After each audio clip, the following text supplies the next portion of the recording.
तस्मात्रेण पुरुषार्थचतुष्टयं प्राप्यते तामहं वन्दे गोविन्दं भक्तवत्सलम् अनन्तगुणसम्पन्न अनन्तभजनप्रियम् अनन्तरूपिणं वन्दे गुरुमानन्दवर्धनम्।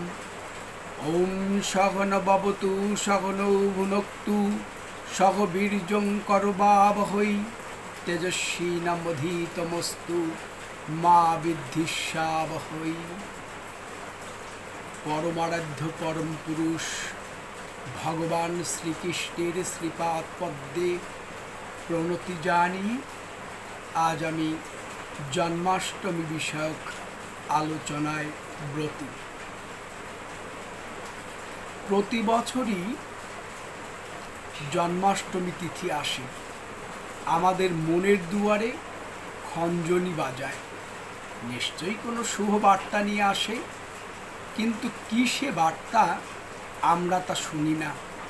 साधकेरा शोनेन तारा भगवानेर दिव्य रूप दर्शन करें तारा जे अमृत प्रसाद आस्वादन करे अमरत्व लाभ करें आजकेर शुभ सन्धिक्षणे आजकेर এই शुभ तिथिते আমরা সেই অমৃত প্রসাদ আস্বাদন করবার জন্য সচেষ্ট হচ্ছি। সই কেবা শুনাইল শ্যামনাম কানের ভিতর দিয়া মরমে পশিল গো আকুল করিল মোর প্রাণ। ভাগবতের ভাগবতীয় কথা কৃষ্ণ লীলামৃত শ্যামনাম মধুর থেকে মধুরতর। আজ সেই কৃষ্ণ কথা শ্রবণ করব।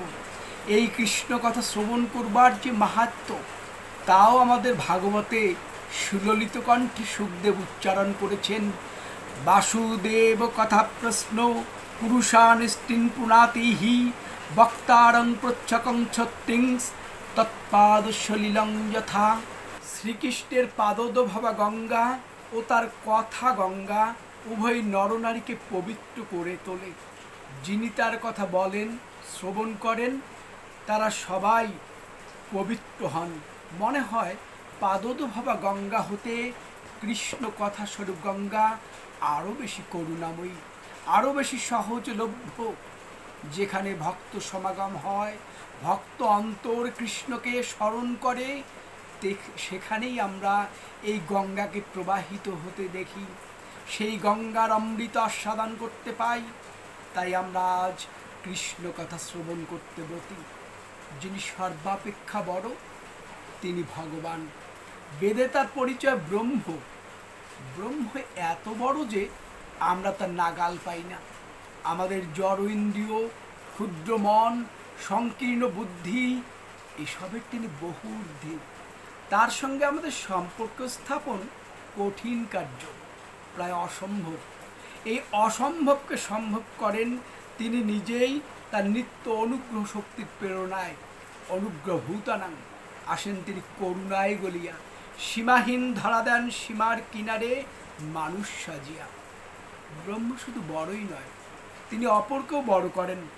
ব্রহ্মের সঙ্গে যুক্ত হলে ক্ষুদ্র জীব বড় হতে পারে, তখন দূর হয় দুঃখ চিরতরে। দরিদ্র বড় হয় সম্পদ পেলে, নদী বড় হয় সাগরে মিশলে, জীব বড় হয় ব্রহ্মময় হলে। আমরা ক্ষুদ্র হেতু যেতে পারি না তার সমীপে, অথচ না গেলেও এই যন্ত্রণার নাশ ঘটে না। এক মহা সমস্যা। এই সমস্যার সমাধান কল্পে তিনি আবির্ভূত হন। এভাবে তিনি বহুবার আবির্ভূত হয়েছিলেন এই সনাতন ধর্মের মানুষগুলোকে, বিশ্ববাসীকে পরিত্রাণ করবার জন্য। সদ্য শেষ হয়ে যাওয়া দাপর যুগের কৃষ্ণাষ্টমীতে তার জন্ম। কৃষ্ণপক্ষের অষ্টমী তিথি, এ তিথিও প্রত্যেক চান্দ্র মাসে আসে। তবু এই তিথিকে কেন বিশেষভাবে বরণ করা হচ্ছে? কারণ এই তিথিতে ভগবান শ্রীকৃষ্ণ জন্মগ্রহণ করেছেন। তিনি অপ্রপঞ্চ থেকে প্রপঞ্চে অবতরণ করেছেন। তাই এই তিথিটি আমাদের প্রত্যেকের জন্য খুবই গুরুত্বপূর্ণ। এটি আমাদের স্মরণে মননে সর্বদা নিয়ে আসা অবশ্য উচিত। আমরা যদি এই কৃষ্ণকে চিন্তা করতে পারি, কৃষ্ণকে স্মরণ করতে পারি, তাহলে আমাদের মোক্ষ মুক্তি লাভ ঘটবে। যদি কৃষ্ণপদে চিন্তা ভক্তি স্তূপদ পঙ্কজে বিষমে দুর্গমে বাপি কা চিন্তা মরণে রণে। মানুষ জন্মে কর্মফলে, যিনি কর্মের অতীত, তার কর্ম নেই, তার জন্মে সম্ভাবনা নেই। যা সম্ভব নয় তা অসম্ভব। আজকের এই শুভ তিথিতে সেই অসম্ভব সম্ভব হয়েছিল। তিনি অঘটন পটন পটীয়সী, তাই তিনি এই কাজটি করতে পেরেছেন। তার পক্ষে সব কিছু সম্ভব।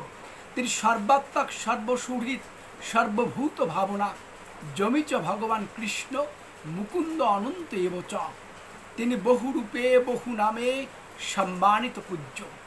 নাম ঈশ্বরীয় সর্বব্যাপী সত্তার সংক্ষিপ্ততম মূর্তি।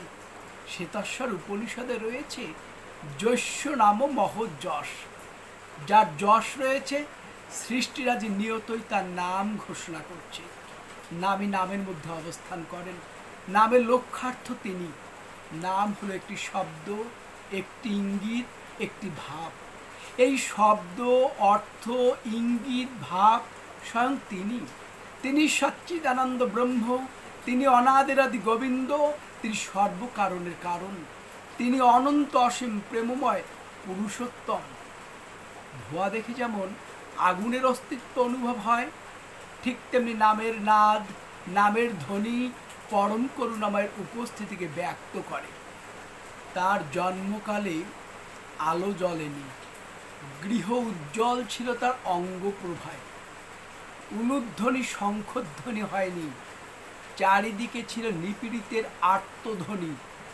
উৎসবের ঘটা হয়নি, আকাশ ছিল ঘন ঘটা আর বিজলিচ্ছটায় আধিয়ার। সঙ্গে ছিল নিদারুণ বৃষ্টি, যেন ভীষণ অনাথ সৃষ্টি। কংসের ঘরেই জন্মেছিলেন ভগবৎ লালসা তার ভগ্নী রূপে। দেবী দেবকী ভক্তির মূর্তি। বসুদেব শুদ্ধ জ্ঞানময় সত্তা, তাদের হলো বিবাহ মিলন। তত্ত্বজ্ঞানের সঙ্গে ঘটল শুদ্ধা ভক্তির মিলন। তখনই আবির্ভূত হলেন পরম করুণাময় ভগবান। তার আবির্ভাব ঘটল। এই জ্ঞান ভক্তির মিলনে যেই আসে তাকেই আশ্রিয়ে বধ করে দুরাত্মা কংস। কংসের ঘরে জন্মেছিলেন ভগবৎ লালসা তার ভগ্নী রূপে। দেবী দেবকী ভক্তির মূর্তি, বসুদেব শুদ্ধ জ্ঞানময় সত্তা, তাদের হলো বিবাহ। তত্ত্বজ্ঞানের সঙ্গে শুদ্ধা ভক্তির ঘটল মিলন। ঘটল যখন, তখনই বেজে উঠল ভগবাদী কংসের মৃত্যুর ঘণ্টা। দৈববাণীর মতো শুনল সে তার মৃত্যুর আওয়াজ। আসছে তার হন্তা। জ্ঞান ভক্তির মিলনই হবে তার প্রকাশ। জ্ঞান ভক্তির মিলনে যেই আসে তাকে আশ্রিয়ে বধ করে দুরাত্মা কংস। এই জ্ঞান ভক্তির মিলনে যেই আসে তাতেই তার হৃদকম্প হয়। তাই তিনি তার এই নিজেকে রক্ষা করবার প্রবণতা থেকে, স্বার্থপরতার কারণে তাকে ধ্বংস করে। সে কারাকক্ষে রুদ্ধ করে রাখে, হীনকার্যে বাধা দেয়া জ্ঞান ভক্তির মূর্ত প্রতীক তার বিবেকবান পিতা উগ্রসেনকে। শৃঙ্খলাবদ্ধ করে দুরাত্মা কংস পিতাকে। জ্ঞান ভক্তির মিলনে যে আসে তাকে তো বারবার সে বধ করছে। 5 বার খবর এসেছিল যে হে কংস, তোমার পঞ্চেন্দ্রিয়ের ভোগ সীমাবদ্ধ। 6ষ্ঠ ভারে খবর এলো তোমার মনের ভোগও সীমাবদ্ধ। 7ম এলো অনন্তের ইশারা। 8মে এলেন অনন্তানন্তময় ভগবান শ্রীহরি। আসেন যিনি যুগে যুগে, আসেন যিনি পলে পলে। তিনি প্রতিকল্পে বারবার আবির্ভূত হন দুষ্টের দমন করবার জন্য এবং সাধুদের পরিত্রাণ করবার জন্য। এভাবে তার বহুবার আগমন ঘটেছে বহু রূপে। তিনি কখনো বরাহ রূপে এসেছেন, কখনো আরও অনেক রূপে বামন রূপে এসেছেন। কত রূপেই না তিনি নন্দিত হয়েছেন, প্রশংসিত হয়েছেন। যদি কৃষ্ণ পদে চিন্তা, ভক্তিস্তু পদপঙ্কজে বিষমে দুর্গমে বাপি কা চিন্তা মরণের রণে। ভগবান শ্রীকৃষ্ণ ভাগবতের প্রতিপাদ্য মূল নায়ক, তিনি দেবতা। সুখদেব যখন রাজা পরীক্ষিতকে ভাগবত শোনাচ্ছিলেন, তখন ভাগবত সভায় উপস্থিত ছিলেন সংসার বিরাগী সর্বত্যাগী ঋষি পুরুষেরা। আজ আমরা যারা ভাগবত কথা, কৃষ্ণ কথা শ্রবণ করি, তাদেরও আজ সংযমী হওয়া উচিত। আচার আচরণে, চিন্তা চেতনায় আমরা যদি সংযমী হতে পারি, যদি দৃঢ় থাকতে পারি, তাহলেই আমরা ওই ঋষিকল্পদের মতো আমরা আমাদের মানসপটে ভগবান শ্রীকৃষ্ণের স্বরূপ দর্শন করতে পারব। তিনি সত্যের মূর্ত প্রতীক। সত্যে প্রতিষ্ঠিত কৃষ্ণে সত্যমাত্র প্রতিষ্ঠিতম, সত্যাৎ সত্য হি গোবিন্দ তস্মাৎ সত্য হি নামত। মহাভারত বলছে কৃষ্ণ সত্যে প্রতিষ্ঠিত এবং সত্যে কৃষ্ণ প্রতিষ্ঠিত। জগতে যা কিছু বস্তু আমরা দর্শন করি তা সত্য বলে মনে করি না। কেন? তার মূল সত্যতা কিন্তু কৃষ্ণের উপর নির্ভরশীল। এই জন্যে কৃষ্ণেরই নাম সত্য, আর কোনো কিছুই সত্য নয়। পৃথিবীর অধিকাংশ হিন্দু, বাংলাদেশের প্রায় সকল হিন্দুর বিশ্বাস কৃষ্ণস্তু ভগবান স্বয়ং। কৃষ্ণ প্রায় সর্বব্যাপক। গ্রামে গ্রামে কৃষ্ণের মন্দির, গৃহে গৃহে কৃষ্ণের পুজো, প্রায় মাসে মাসে কৃষ্ণ উৎসব, উৎসবে উৎসবে কৃষ্ণ যাত্রা, কণ্ঠে কণ্ঠে কৃষ্ণ গীত। কারো গায়ে দেবার বস্ত্রে কৃষ্ণ নামাবলী, কারো গায়ে কৃষ্ণ নামের ছাপ। কেউ কৃষ্ণ নাম বলে না বলে লেখাপড়াই আরম্ভ করে না। আমরা যদি বনের পাখি পুষি, তাকেও রাধে কৃষ্ণ নাম শেখাই শখের বসে। আবার আমরা যদি ঘৃণার কথা শুনি, তাহলেও আমরা ঘৃণা প্রকাশ করি রাধে কৃষ্ণ বলে। কৃষ্ণ এদেশের সর্বব্যাপক আরাধ্য দেবতা। এই কৃষ্ণের নামে মুক্তি, এই কৃষ্ণের নামে স্বস্তি, এই কৃষ্ণের নামে আনন্দ স্ফূর্তি আমাদের অন্তরে প্রকটিত হয়, প্রকাশিত হয়। তাই আমরা কৃষ্ণ নামের সঙ্গ নেব, কৃষ্ণ নাম ধরে তাকে স্মরণ করব। আমাদের তাই সর্বদা কৃষ্ণ নাম, কৃষ্ণ আরাধনা অবশ্য করা কর্তব্য। যিনি কেবল শুদ্ধ সত্য, যা হতে সর্বপ্রকার শুদ্ধি, যার নামে অশুদ্ধি অপূর্ণ দূর হয়, সেই কৃষ্ণ শব্দটির ব্যাপকতা রয়েছে। এটি জানা আমাদের আবশ্যক। এই পৃথিবীতে যা কিছু রয়েছে তা সবের পেছনে একটা অর্থ লুকিয়ে রয়েছে, আর এক একটা শব্দের এক একটা ইতিহাসও রয়েছে। হতে পারে সেই শব্দের ঠিক মানেটা আমাদের জানা নেই, তার অর্থ এই নয় যে সেই শব্দের কোনো ব্যাপকতা নেই, সেই অর্থে শব্দের কোনো ব্যুৎপত্তিগত অর্থ নেই। আমার পিতৃব্য জ্ঞান তাপস শ্রী অনন্য প্রতিভাধর অনিলচন্দ্র ভাদর মহাশয় প্রায় বলতেন, প্রত্যেক কেনর উত্তর আছে, প্রত্যেক কেনর উত্তর প্রত্যেকের জানা নেই। প্রত্যেক কেনর উত্তর যিনি জানেন, তিনি সর্বজ্ঞ ভগবান, তিনি নন্দিত পরম পুরুষ। প্রতিটি শব্দের উৎপত্তির পেছনে একটা ইতিহাস রয়েছে।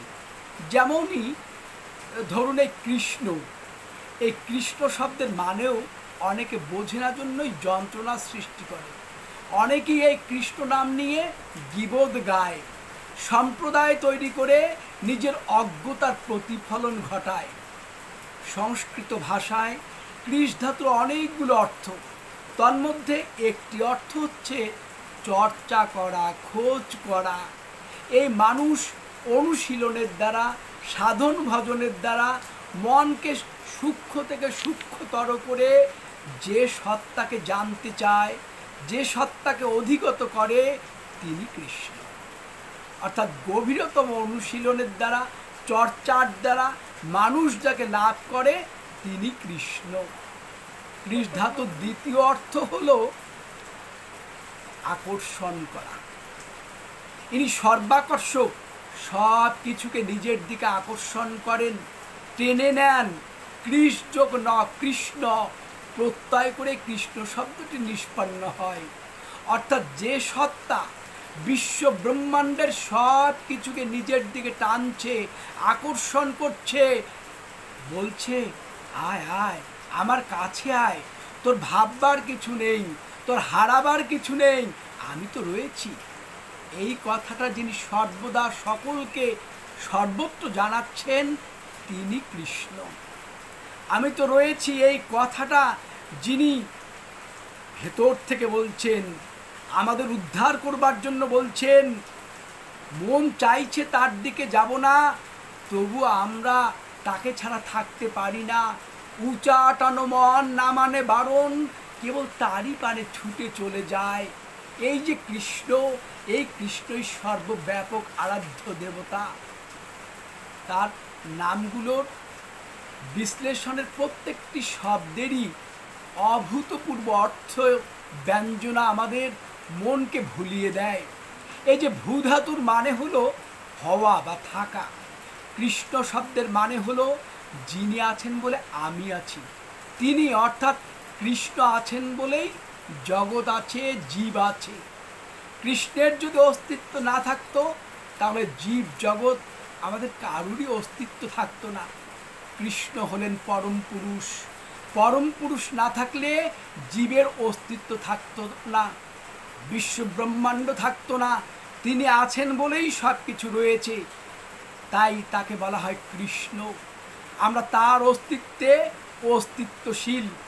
বৃদ্ধ স্মৃতি বলছেন, কৃষ্ণেতি মন্ত্র অয়ং বাচক পরমাত্মন।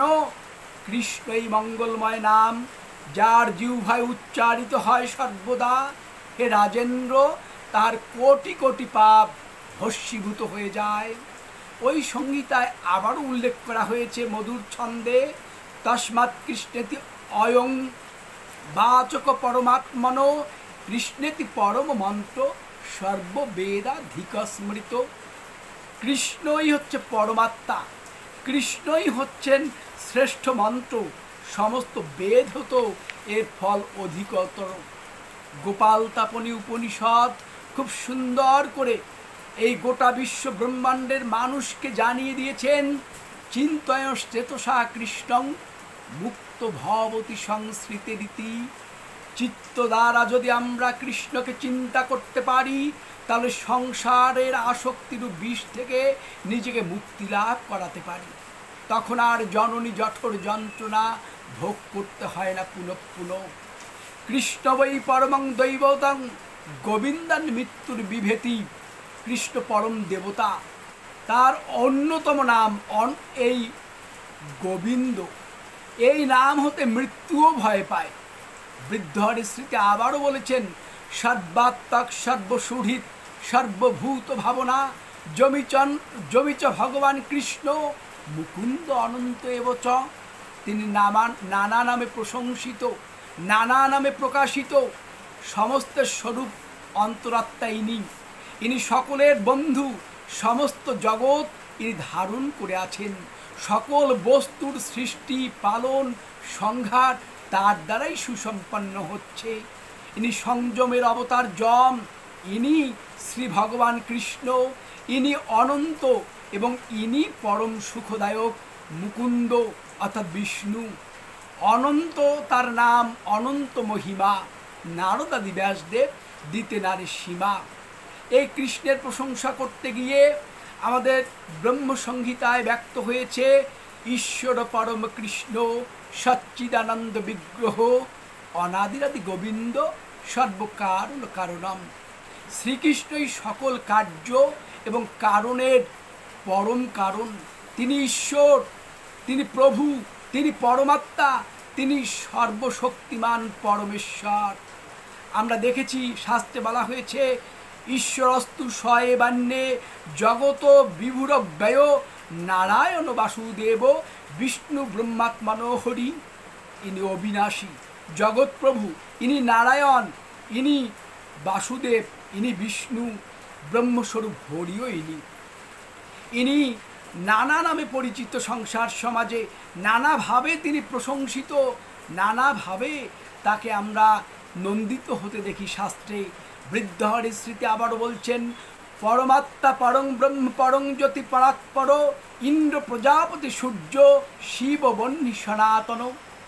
ইনি অবিনাশী নিত্য চিন্ময় স্বরূপ পরমাত্মা, ইনি পরম ব্রহ্ম পরং জ্যোতি, ইনি ইন্দ্র, ইনি প্রজাপতি, ইনি সর্বপ্রকাশ সূর্য, ইনি শিব, ইনি বহ্নি এবং ইনি নিত্য পরম পুরুষ। আমাদের নীলতন্ত্রম তার অষ্টাদশ পটলের প্রকাশ করেছে 14 নং শ্লোকে, দেবী বিষ্ণু শিবাদীনাং একত্বং পরিচিন্তয়েৎ ভেদকিন নরকং জাতি রৌরবং পাপ পুরুষ। আদ্যাশক্তি বিষ্ণু এবং শিব প্রভৃতির একত্ব চিন্তা করতে হয় ভক্তদের অন্তরে। যে ব্যক্তি তার মধ্যে বিভেদ চিন্তা করে সেই পরম পুরুষ রৌরব নরকে গমন করে। স্কন্ধ উপনিষদ তার 10 নং শ্লোকে বলছেন, যথান্তরং ন ভেদ সুশিব কেশবায়স্তথা দেহ দেবালয় প্রোক্ত সজীব কেবল শিব। ত্যাজেদজ্ঞান নির্মাল্যং সো অহং ভাবেন পূজয়েত। আমার অন্তরের সঙ্গে বাইরের কোনো ভেদ নেই, তেমনি কোনো ভেদ নেই শিব এবং কেশবের মধ্যে। দেহকে দেবালয় বুঝতে হবে, দেহাস্থিত সেই জীব কেবল শিবই। অজ্ঞান নির্মাল্য দিয়ে নয়, তাকে তার স্বরূপ বোধে উদ্বুদ্ধ হয়ে সো অহং, তিনি আমি, আমি তিনি, এইভাবে নিজের চেতন সত্তাকে উদ্বুদ্ধ করে পূজা করতে হবে, তাকে জানতে হবে। তবে তাকে জানা আমাদের চেষ্টায় কখনো সম্ভব নয়। এই বার্তাও দিয়েছে আমাদের উপনিষদ। আমাদের উপনিষদ বলছে, নায়োমাত্মা প্রবচনেন লভ্য ন মেধা ন বহুনা শ্রুতেন যমে বৈশ বৃণুতে তেন লভ্যস্তৈষ আত্মা বৃণুতে তনুংসাম। গাছের ফল পাই 2 প্রকার, কোনো বস্তু দিয়ে টেনে নামালে কিংবা সুপক্ক হয়ে আপনি ঝরে পড়লে। একটি চেষ্টার ফল আর একটি কৃপার ফল। শাস্ত্র পাঠে জানা যায় পরম ব্রহ্মের সংবাদ চেষ্টা করে জানা যায় না, তিনি সাধন ভজনের অতীত, তাকে জানা যায় শুধু তার কৃপায়। তিনি প্রয়াসসাধ্য বস্তু নন, প্রসাদ লব্ধ মহাসম্পদ। এতে হয়তো প্রশ্ন জাগতে পারে অনেকের অন্তরে যে সাধন ভজন করে যদি তাকে নাই পাওয়া যায়, তাহলে তাকে স্মরণ করবার, তার নাম জপ করবার, তাকে তপ করবার, এই ব্রতাদি করবার কি প্রয়োজন রয়েছে? উত্তরে সাধক পুরুষরা বলছেন যে কেউ বদ্ধ ঘরে গ্রীষ্মের তাপে তপ্ত, ঘেমে যাচ্ছে তার শরীর, সে কষ্ট পাচ্ছে, এমন অবস্থায় তাকে কেউ উপদেশ দিল, তুমি তোমার দরজা জানলাগুলো খুলে দাও। দরজা জানলাগুলো খুললেই যে সে বাতাসে সিক্ত হবে, তার শরীরে শান্তি পাবে, তা কিন্তু নয়। যদি বদ্ধ দরজা জানলা থাকে, বাইরে বাতাস প্রবাহিত হয়, তাহলে তিনি হবেন বঞ্চিত। আর তার দরজা জানলা যদি খোলা থাকে আর বাইরে বাতাস প্রবাহিত হয়, তাহলে তিনি ভগবানের কৃপা থেকে অবশ্যই তার শান্তি স্বস্তি লাভ করতে পারবেন। হৃদয়ের কপাট খোলা তেমনই হচ্ছে সাধনা। বাতাস আসা করুণা, কপাট খুলে অপেক্ষায় থাকাই হচ্ছে তপস্যা। সেই তপস্যাই হোক আমাদের জীবনের মহান ব্রত। তাই আমরা আজকে জন্মাষ্টমীর ব্রত পালনে সবাই ব্রতী, কারণ তাকে পেতেই হবে, না পেলে সকল মহতি বিনষ্ট। তাকে পাওয়ার জন্য আমাদের সর্বদা সচেষ্ট থাকতে হবে। তাকে পেলেই সকলকে পাওয়া হয়ে যাবে। জননী জঠর যন্ত্রণা থেকে আমরা নিষ্কৃতি পেতে পারব। আমরা জানি জন্মনে মরণং নীনাং, মরণে জন্ম সাধনাং, উভেতে সংকটে নীনাং তন্নাস হরি সেবয়া। এই জন্মিলে মরিতে হবে, অমরকে কোথা কবে, চিরস্থির কবে নীর হায়রে জীবন নদে। তো যেহেতু এই দুর্লভ মনুষ্য জন্ম আমরা পেয়েছি, দুর্লভ জন্ম মানুষং প্রার্থতে তসৈরপি তন্লব্ধা পরলোকার্থাং যত্নম পূজ্যা বিচক্ষণ। সৃষ্টির সেরা শ্রেষ্ঠ মানুষ স্রষ্টার প্রতিনিধি, মানুষের হাতে রূপ নিবে তার শুভ কল্যাণ বিধি। না মনুষ্যাৎ পরতর হি কিঞ্চিৎ, মানুষের চেয়ে বড় কিছু নাই, নহে কিছু মহিয়ান। তাই আমরা যেহেতু সৃষ্টির সেরা জীব, তাই আমাদের উচিত এই শাস্ত্রজ্ঞান অবলম্বন করে পরম করুণাময়কে স্মরণ করা, তার কৃপা থেকে যাতে আমরা বঞ্চিত না হই তার জন্য সচেষ্ট হওয়া আমাদের অতি কর্তব্য। এই কর্তব্যের জন্য আমরা পরাণমুখ না হই। জীবন প্রদীপ নিভে গেলে মূল্যহীন দেহ, ফেলে দিয়ে আসে সবে ঘরে রাখে না কেহ। এটি এত চরম সত্য যে আমরা যাদের মুখে পঞ্চামৃত তুলে দিচ্ছি যে সন্তানদের মুখে, তারাই আমার শেষের সেদিন ভয়ঙ্কর দেখে তারা আমার সব দেহকে দাহ করতে নিয়ে যাবে, তারা দগ্ধ করবে অগ্নিতে আমার দেহটি। এটাই বাস্তবতা। তাই আমাকে কি করতে হবে? আমার পরম শান্তি ধামে আমাকে যেতে হবে, তাকে আমার স্মরণ করতে হবে। এটি করবার জন্য তার নামকে আমরা অবশ্যই মনের মধ্যে মালার মতো করে সাজিয়ে নেব। নিজেকে করিতে গৌরব দান, নিজেরে কেবলই করি অপমান, আপনারে শুধু ঘেরিয়া ঘেরিয়া ঘুরে মরি পলে পলে। জীবন তো মরণ মোরা, মরণের ঘরে থাকি, জানি না মরণ কারে কহে। দুঃখেরে দেখেছি নিত্য, পাপেরে দেখেছি নানা ছলে, অশান্তির ঘূর্ণি দেখি জীবনের স্রোতে পলে পলে। তাই আমাদের উচিত অবশ্যই এই জননী জঠর যন্ত্রণা হতে মুক্তি লাভের জন্য তার বোতাদিতে মনোনিবিষ্ট করা। তা না হলে আমরা তাকে পাবো না। আমরা বড়োর সঙ্গে মিলিত না হতে পারলে আমাদের এই জননী জঠর যন্ত্রণা ভোগ করতে হবে। আমরা তাই তার সঙ্গে মিশে যাওয়ার জন্য এই ব্রতানুষ্ঠানে ব্রতী হব। ব্রতের যে নিয়মকানুন শাস্ত্রে কথিত হয়েছে সেই নির্দেশ অনুযায়ী আমাদের এগিয়ে যেতে হবে। যত হব আগুয়ান তত মিলবে অনন্তের সন্ধান, তিনি অনন্তানন্তময় সচ্চিদানন্দ ব্রহ্ম, তাকেই আমরা কৃষ্ণ নামে সম্বোধন করছি। তিনি পরমাত্মা, পরম ব্রহ্ম, পরম জ্যোতি। তাকে আমরা স্মরণ করব, তাকে মনন করব, তার যে শাস্ত্র সেই শাস্ত্র আদেশ মতো নিজের জীবনকে পরিচালিত করতে সচেষ্ট হব। যদিও শাস্ত্রের অনেক বাক্য অনেকের কাছে হয়তো মনোলোভা হয়ে ওঠে না, কিন্তু গভীরভাবে বিচার করলে প্রত্যেকটি বাক্য কারো না কারো জন্যে জীবন্ত, প্রাণবন্ত এবং প্রয়োজনীয়। সব বাক্য সবার জন্য প্রযোজ্য নয়, কারণ যে সন্ন্যাসী তার জীবনযাপনের যে প্রক্রিয়া সে সেভাবেই ধর্মাচরণ করবে। যারা ব্রহ্মচারী তাদের জীবনযাপনের একটা শৃঙ্খলিত নিয়ম রয়েছে। গৃহস্থের ব্যবস্থাটি অন্যরকম। তাই আমরা গৃহস্থের জন্য শাস্ত্র যে নির্দেশ দিয়েছে সেই নির্দেশ অনুযায়ী গৃহস্থীরা চলতে সংকল্পবদ্ধ হব। আর যারা অন্য পথাবলম্বী তারা তাই করবেন। মত বলে একটা জিনিস আমাদের পেয়ে বসে, যার অধিকাংশটাই মেজাজ দিয়ে গড়া। যুক্তি আছে বলে কোনো জিনিসকে মানি আমরা খুব কম ক্ষেত্রে। যাকে মানি তাকেই সংসার সমাজে প্রতিষ্ঠা করবার জন্য অনেক সময় লোভে পড়ে যুক্তি জুটিয়ে আনি। এই লোভে পড়ে যুক্তি না দেখিয়ে আমাদের সার্বজনীনতা নিয়ে আসা উচিত। এই যে আজকাল যে আজকে জন্মাষ্টমী ব্রত হবে না আগামী করলে হবে, এ নিয়ে যেন একটা বিরোধ দেখা দিচ্ছে।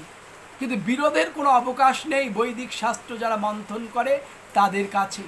যারা স্মার্ত, যারা স্মৃতিশাস্ত্র মন্থন করেছে, পুনঃ পুনঃ পাঠ করেছে গুরুর নির্দেশে, গুরুর কাছে বসে, তারা জানে যে কৃষ্ণপক্ষের অষ্টমী যদি রোহিণীযুক্ত না হয় তাহলে সপ্তমীযুক্ত অষ্টমীতেই, যেদিন গভীর রাত্রিতে অর্ধরাত্রিতে এই কৃষ্ণ পক্ষ থাকবে, তখনই আমাদের এই ব্রতে ব্রতী হতে হবে। কিন্তু এটি না বুঝে অনেকেই আজকাল অনেক নূতন কথা বলছে। শাস্ত্রে বহু রকমের বাক্য রয়েছে, কিন্তু সেই বাক্য থেকে আমাদের সত্য উদ্ঘাটন করতে হবে। ঠিক যেভাবে হংস জল মিশ্রিত দুধ হতে তার প্রয়োজনীয় খাদ্য দুধকেই গ্রহণ করে, সেইভাবেই আমাদের বিচার করে সত্য জানতে হবে। এই যে আমরা যে আজকে ব্রত পালন করছি, জন্মাষ্টমীর ব্রত, এটির কথা আমাদের জগৎব্যাপী সব স্মার্ত পণ্ডিতরাই অবগত। তারা অনেক প্রমাণ পেয়েছেন, তাদের কাছ থেকে আমরা জেনেছি, আমরা শাস্ত্র পাঠ করে জেনেছি যে আমাদের যে বেদ, সেই বেদের অন্তর্গত হচ্ছে জ্যোতিষ, বেদের অঙ্গ এই জ্যোতিষ, নারদ সংহিতা, সেই সংহিতা স্পষ্ট করে এই নির্দেশ দেয়া আছে। এই নির্দেশ এত গুরুত্বপূর্ণ যে আর কোনো প্রমাণের অবকাশ রাখে না। তাই আমরা এই শাস্ত্র বচনের উপর বিশ্বাস রেখে আমরা আজকে শুদ্ধ মনে, শুদ্ধ চিত্তে এই ব্রত পালন করব এবং কালকে সময় মতো আমরা পালন করব। এই পালনের সময় 10টা কত মিনিটের মধ্যে বলা হয়েছে। মধ্যে মানে হলো একেবারে সকালে উঠেই স্নানাদি করে নিত্যকর্ম সম্পন্ন করার পর আমরা অবশ্যই পালন করব। এই কামনা করে সকলের ব্রত পালন সফল হোক, সকলের অন্তর্দেশে ভগবান পরম করুণাময়ের প্রসাদ বর্ষিত হোক, এই প্রার্থনা রেখে আজকে শেষ করছি। জয় হোক জন্মাষ্টমীর, জয় হোক ভগবান শ্রীকৃষ্ণের, জয় হোক বিশ্ববাসী সকল কৃষ্ণ ভক্তবৃন্দের।